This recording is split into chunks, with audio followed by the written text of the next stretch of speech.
Hi నమస్తే అందరికీ, ఎలా ఉన్నారు? ఈరోజు మనం అంతర్వేది యాత్రకైతే బయలుదేరాము. ఈ వీడియోలో అంతర్వేది దేవాలయం యొక్క చరిత్రని, అక్కడ ఉన్న ప్రత్యేకతను తెలుసుకోవడానికి వెళ్తున్నాము. అలాగే సముద్ర తీరం యొక్క అందాలు, ఇంకా చాలానే ఆసక్తికరమైన విషయాలు తెలుసుకుందాము. నేను ఇప్పుడైతే అంతర్వేది దేవాలయానికి అయితే వెళ్తున్నాను.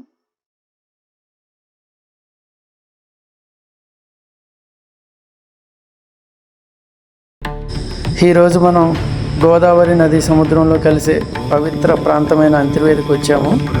సో నా ముందు కనిపిస్తున్నది శ్రీ లక్ష్మీ నరసింహస్వామి వారి ఆలయ ప్రవేశ ద్వారం. ఈ ఆలయానికి సంబంధించిన అద్భుతమైన చరిత్ర, విశేషాలు మరియు ఇక్కడి అందాలను ఈ వీడియోలో చూద్దాం.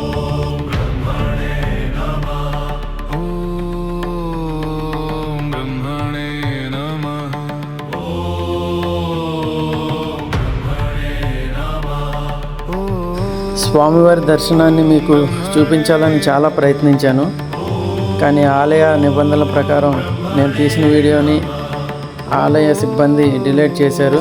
అందుకే స్వామివారి ప్రత్యేక దృశ్యాలు ఈ వీడియోలో ఉండవు, దయచేసి అర్థం చేసుకోండి.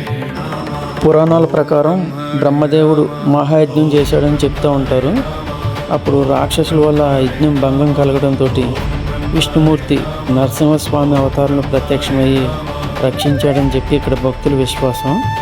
ఆ తర్వాత లక్ష్మీ నరసింహస్వామి వెలిసాడని చెప్పి స్వయంగా భక్తులు నమ్ముతూ ఉంటారు. ఇప్పటికీ కూడా ఈ ఆలయానికి సంబంధించినటువంటి కొన్ని ప్రశ్నలకు సమాధానాలు అయితే లేవు.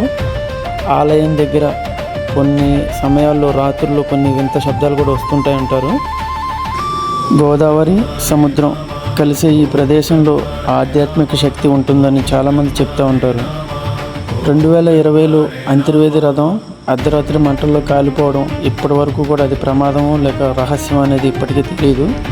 అలాగే చాలామంది భక్తులు ఈ ఆలయానికి వచ్చి వెళ్ళిన తర్వాత మనసుకి ఒక ప్రశాంతత వస్తుందని చెప్పి చెప్తూ ఉంటారు. చరిత్ర, పురాణం, మిస్టరీ అన్నీ కలిసిన ఈ ప్రదేశమే అంతర్వేది. ఇప్పటికీ ఎన్నో ప్రశ్నలకు సమాధానం లేని ఈ దేవస్థానం భక్తులను, పరిశోధకులను, అలాగే యాత్రికులను ఆకర్షిస్తూనే ఉంటుంది. అంతర్వేది రానివారు ఉంటే మీ జీవితంలో ఒక్కసారైనా సరే ఈ పవిత్ర క్షేత్రాన్ని సందర్శించండి. స్వామివారి దర్శనం, గోదావరి సముద్ర సంగమం అందాలు, ఇక్కడ భక్తి వాతావరణం మీ మనసుకు ఎంతో ప్రశాంతతనిస్తాయి. అవకాశం దొరికితే తప్పకుండా అంతర్వేది యాత్ర చేయండి. అంతర్వేది దేవస్థానంలో మరో ముఖ్య విశేషం ఇక్కడ అన్నప్రసాదం విభాగం. సో ఇక్కడికి వచ్చే వేలాది మంది భక్తులకు ప్రతిరోజు ఉచితంగా అన్నప్రసాదం అందిస్తారు. భక్తులు స్వామివారి దర్శనం అనంతరం ఈ పవిత్ర ప్రసాదాన్ని స్వీకరించి తమ యాత్రను మరింత ఆనందంగా కొనసాగిస్తారు. సో పరిశుభ్రంగా భక్తిభావంతో తయారు చేసే ఈ అన్నప్రసాదం దేవుని ఆశీర్వాదంగా భావిస్తారు. ఆకలితో వచ్చిన భక్తులకు ఆహారం అందించడం గొప్ప సేవ అంటారు కదా. సో అంతర్వేది దేవస్థానంలో ఈ అన్నదాన సేవ ఎంతో గొప్పగా సాగుతుంది. ఇక్కడ అందించే అన్నప్రసాదం కేవలం భోజనం మాత్రమే కాదు, స్వామివారి కృపకు ప్రతీకని భక్తులు విశ్వసిస్తారు.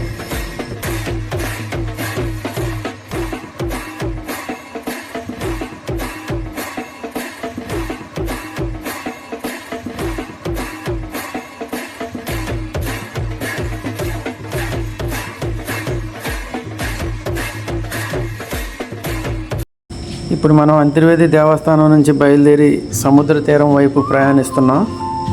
అంతర్వేది బీచ్ ప్రకృతి అందాలకు ఎంతో ప్రసిద్ధి చెందింది.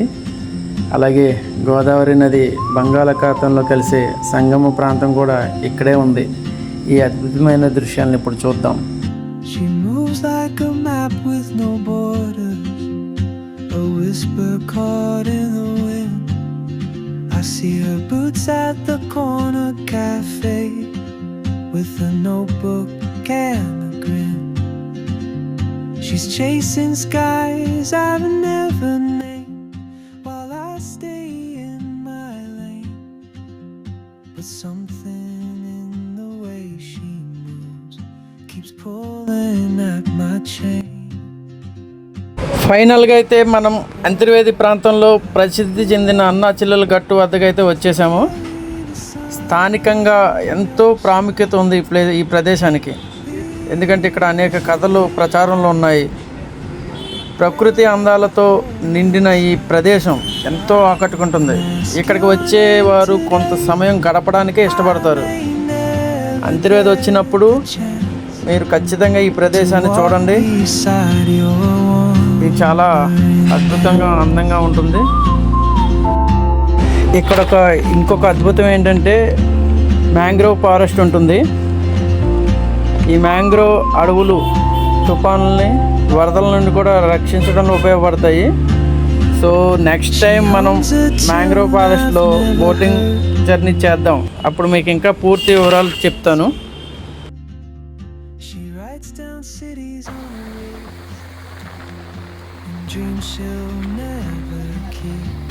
ఇప్పుడు మనం అంతర్వేది సముద్ర తీరంలో నుంచి బోటింగ్ కోసం సముద్రం లోపలికి వెళ్తున్నాం. సో ఈ దృశ్యాలను మీతో పంచుకోవడానికి చాలా ఆనందంగా ఉంది.